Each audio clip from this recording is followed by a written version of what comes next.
Thank you very much. Well, first I'd like to thank the End-to-End team for their 10th anniversary. And this event has been a long time coming, and thank you for the invitation to come out here. So, my name is Rick Torres. I'm the CEO of the National Student Clearinghouse, and many of you may be asking, what is the Clearinghouse? So I'm going to start out by first talking a little bit about what is this nonprofit organization. We are a data as a platform technology company that's been around for 29 years. We were set up by the higher education industry in 1993 as a disruptive change to the enrollment reporting system to the Department of Education. Roll the camera forward, 98% of the post-secondary enrollment of the United States comes rolling into the Clearinghouse on a daily basis. We receive over 1 million records a day, so it's very current at every level of education. We also partner with 19,000 high schools, covering 70% of the high school enrollments of the country, dealing with high school diplomas. And we have a data relationship with all 50 states, District of Columbia, and Puerto Rico to basically help move data and help analyze what's going on in the education ecosystem. Our model is very simple. It's an old-fashioned barter. We're a nonprofit. We don't charge schools to send us data and things along those lines. But it's an exchange. They provide the data, and we, in exchange, provide business process outsourcing, but then a series of growing insights and value creation around learning on how to support learners of all ages better. And this has been the journey that we have been on for 28 years. You know, when you're integrated with that many schools and that many states, you got to work with everybody. But a funny thing has happened over the last 12, I'd say 18 months. The universe of players that we've been working with has grown.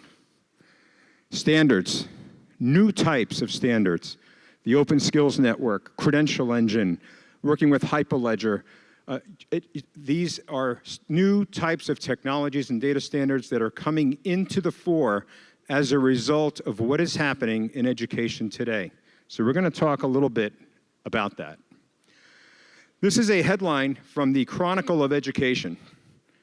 Now, I mean, it's really what it is not saying that's the most important part here. When you read that headline, the pandemic response has created a bit of a crisis across all the sectors in education, but in particular in some of the smaller publics and in the community colleges, as pointed out earlier today. And what they're saying here is basically that there is a need to respond more aggressively.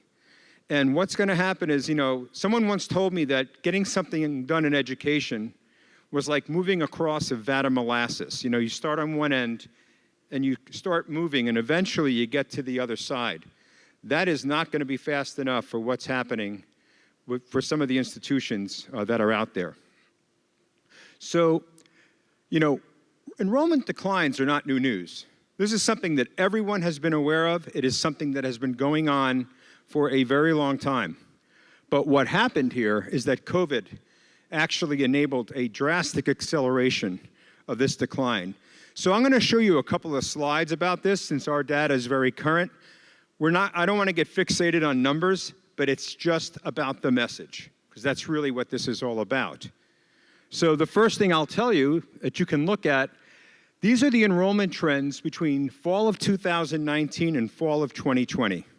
And what you'll see that overall, enrollment declines were 6.8%, but particularly acute in low-income populations. Right, particularly acute. Also, high minority school districts. So clearly, there is a disparate impact going on here in traditional students making their way into post-secondary institutions. There was already a disparate impact, and it just accelerated with COVID.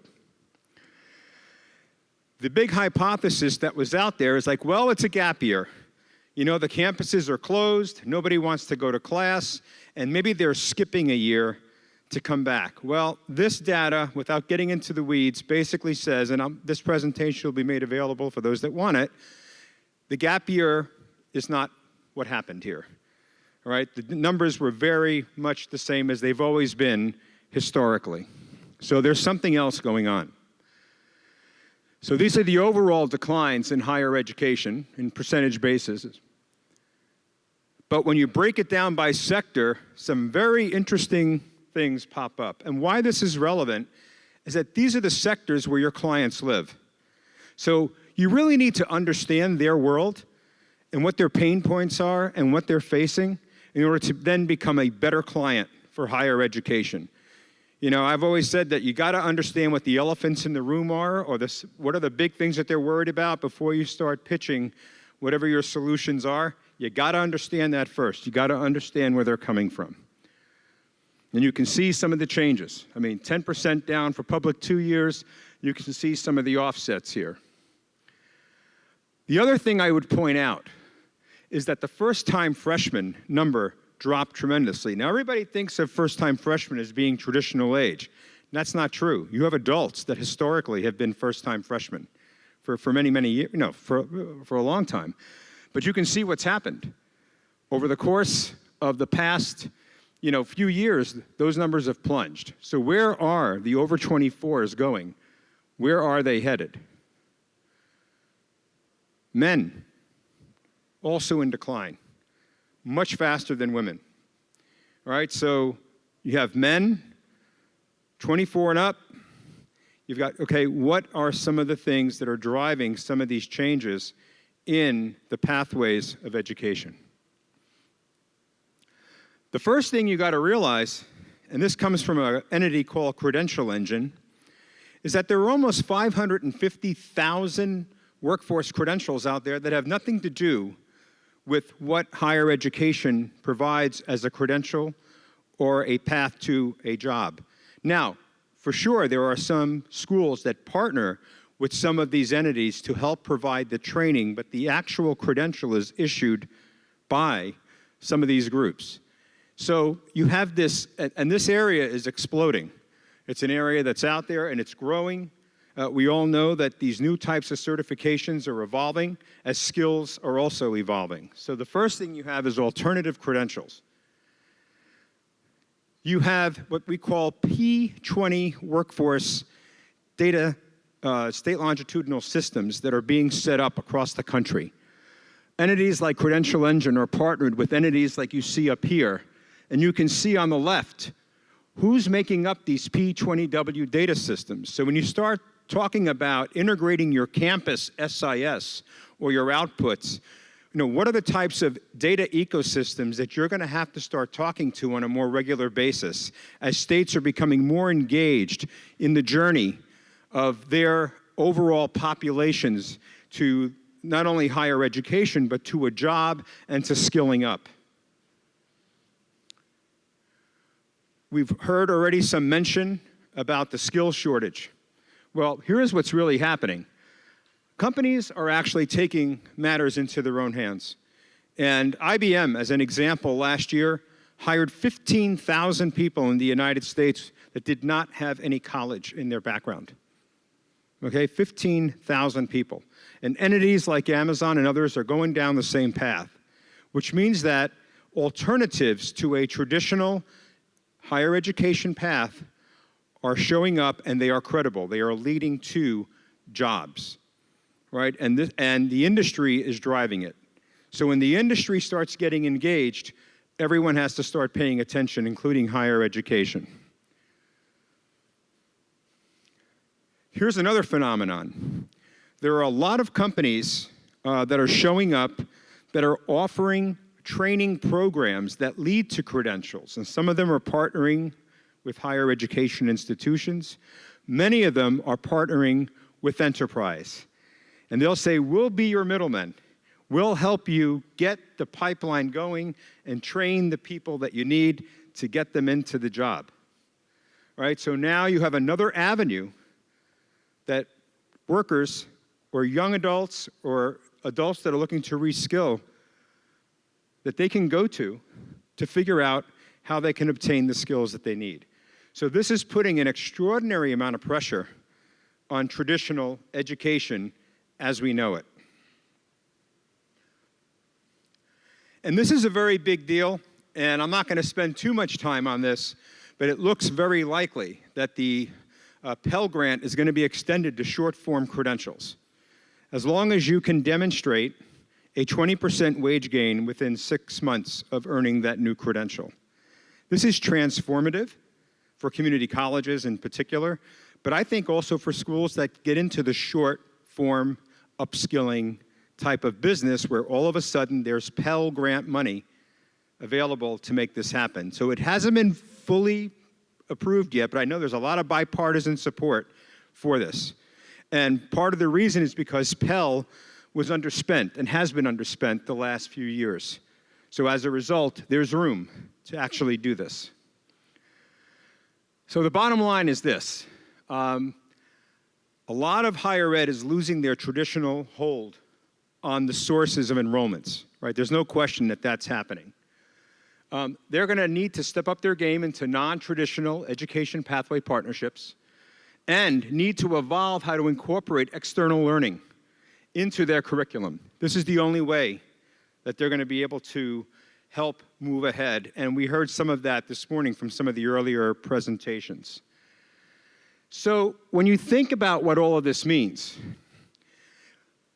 over the course of a lifetime of an individual, there are 4 basic transitions that occur. School to school, right? You can figure out all the different variations of that. School to business, business to business, and business back to school. Those are the 4 basic transitions that happen over a person's life in many different orders. But here's the challenge of where we are today as we move to a skills environment. How do you take a skill that you pick up at school and allow that skill to verifiably and reliably move from one transition to the next to the point where if I want to go back and get my master's degree at a college, that my experience at work for 5 years counts for something in the MBA program? Today it doesn't. How do I get it to matter? And as I build my skills over time, how do I create an ecosystem that allows learning to continue in a way that benefits industry, education, and the learner? That is what we've been working on. And in order to do this, it's called the Learning and Employment Record, and we're going to get to that in a second. But one of the key aspects of this, the Clearinghouse is now looking at not-for-credit education, workforce credentials, and we have an arrangement with the Census Bureau and the IRS where we are looking at aggregate types of information by credential type, where we are looking at data from colleges, from associations and issuers of credentials, comparing that to wage data, and then putting that information back to associations, to issuers, and back to the colleges so they can actually measure the market impact of some of the credentials that are happening out there. So what does this mean for the institutions that you're serving today? Every single one of you are involved in trying to make life easier for institutions. So, you know, I love this little 3-section slide from the N2N website. So I grabbed it shamelessly, and I'm going to focus on one of them, okay? Right here. So it's got these 4 interesting corners in it. And what I'm going to tell you is, boy, are things going to change. The first thing you need to think about is that a learning and employment record, which will have rich skills in there, prior learning, probably be in the hyperledger, will be connected to an admissions application at a school. Right now, they're not dealing with that for the most part. But there's so much information in there that I'll describe some of it. The Open Skills Network is a network, a coalition of over 1,000 companies and education entities and nonprofits that have come together to come up with consistent definitions on skill descriptors that can be easily understood by business and education.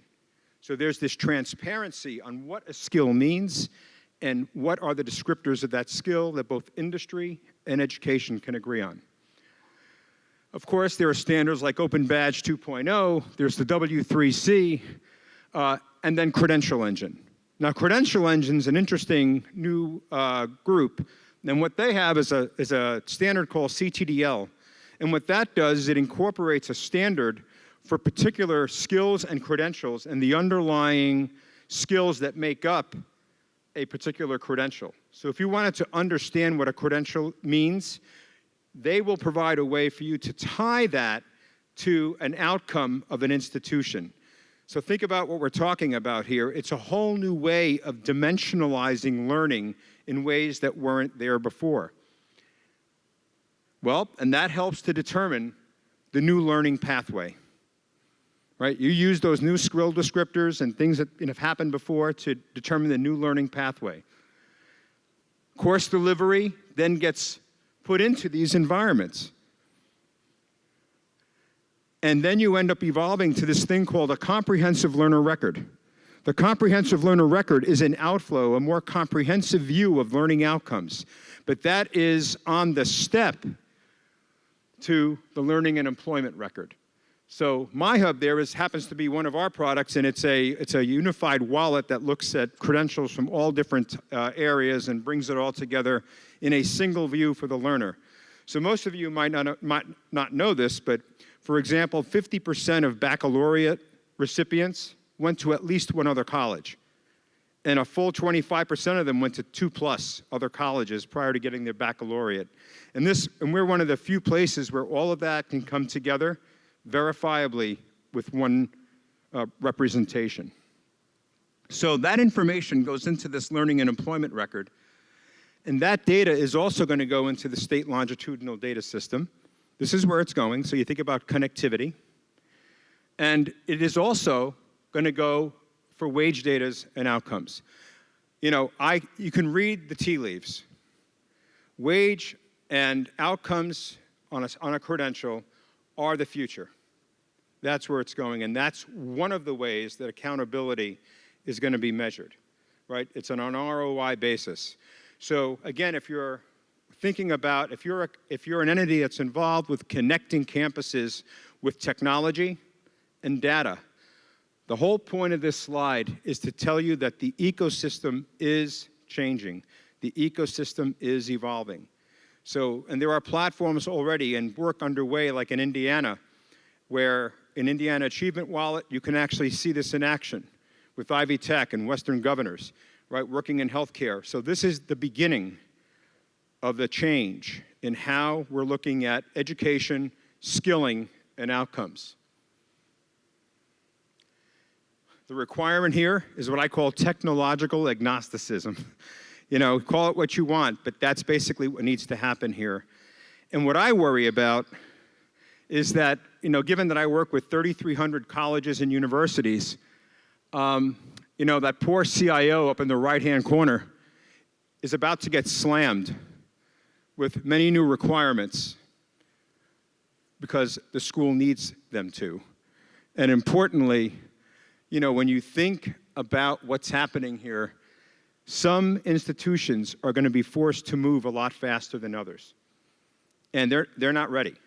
And so the real question is, if technology is the great enabler, if technology is what's going to make it work for everyone, how do we identify the institutions that are really going to be needing that kind of support and help and make it happen for them, right? And help level the playing field. And what I mean by that is that part of our services that we provide, one of them is a free research service that's available to every college and university in the country. And not everyone can afford to have PhD fellows searching their data to understand who succeeds and who fails.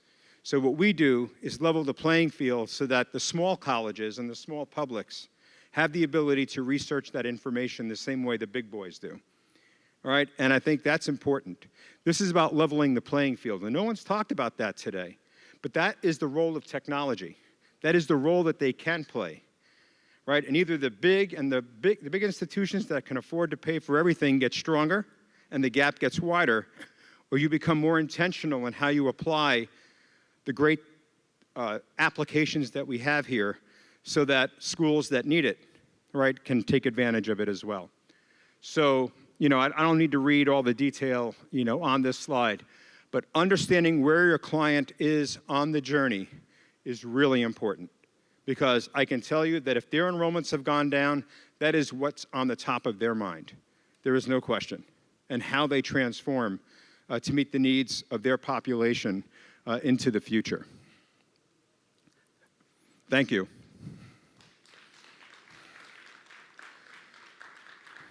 Is there time for any questions or no? There is? Any questions at all?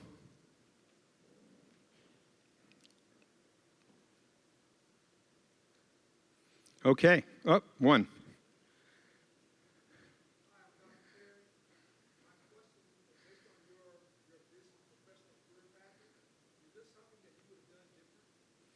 So the question is, based on my own personal career pathing, is there something I would have done differently?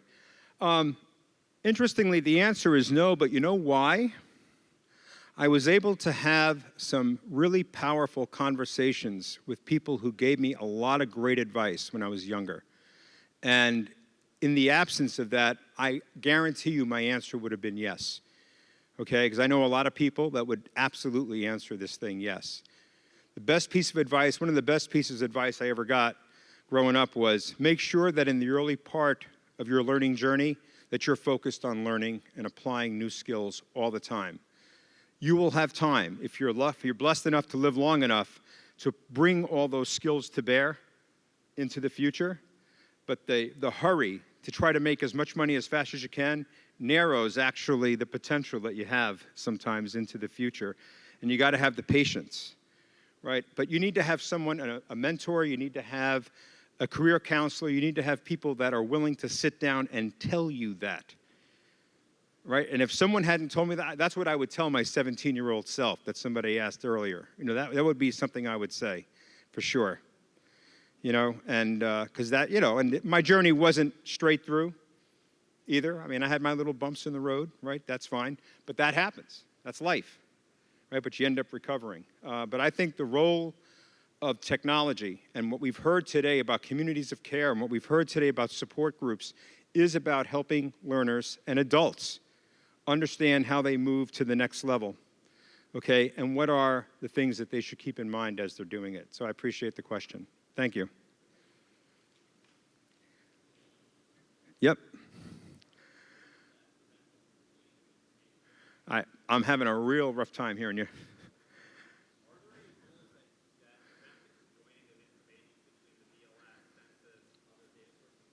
Yeah, so the big question here is about data interoperability. And are there rules that prevent all this data from coming together? Absolutely, right? So there is lots of rules. So we're governed by FERPA, the Clearinghouse is, and we are an agent to everyone who sends data to the Clearinghouse. So that means we work within the bounds of FERPA with everything that we do, much to the chagrin of a lot of people out there who wish we would do more. But that's life. And that is, for 29 years, that has been what we have done. And so there are limitations. So for example, when we work with Census and IRS, it is not with Social Security numbers, right? So socials are not used to get the match rates, yet we get to about 85, 90% pick rates within that group. So it is, there are ways, but then the purpose of the research is also very important here, right? So we've been asked by institutions that give us data to answer questions on their behalf. And that is what allows us to go do that, right? Because they have the right to ask these questions within the FERPA guidelines. So this is not self-serving in any way, shape, or form. It's really helping schools and issuers get a better understanding of what's happening, once a person gets a credential.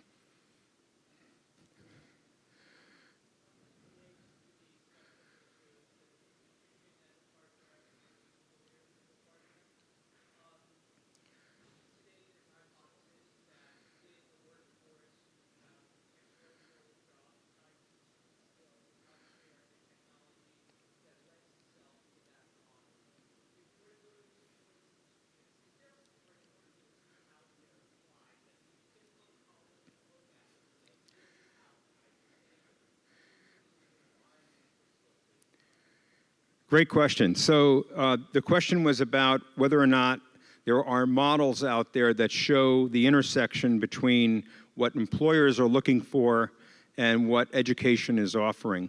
One of the most interesting ones out there is actually in cybersecurity.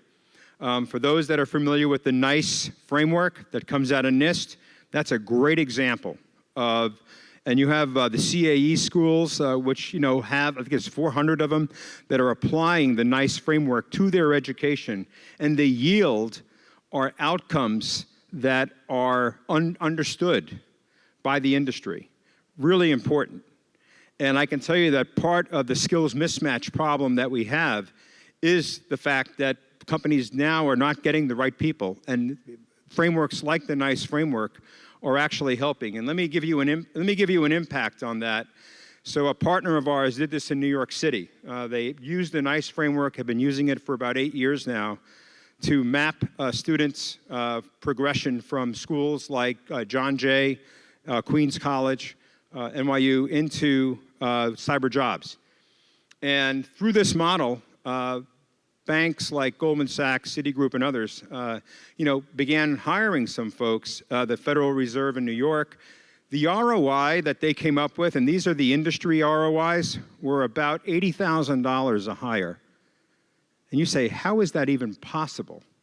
Well, how it's possible is that they were not only getting right hires, which means you weren't getting churn, right? You had a lower churn going with the people that you brought in, but the time to productivity got shortened from 10 months to 3 months. And training is one of the hardest and most expensive things to do in an area like cyber. And when they began seeing those gains, the businesses were like, I'm in. I get this. It works. I see the ROI on my side. And the schools were loving it, right? So this is a really good example of the power of a great framework. Right, and healthcare has got frameworks like this as well. So I don't want to, so let's understand that there are some good frameworks out there right now. I know the veterinarians are actually working on one, interestingly enough, that's very powerful. So there are some good examples. But in technology, I would say, the NICE framework is one of the most powerful ones that I've come across. Thanks for the question. Any other questions? All right, thank you so much. Appreciate it.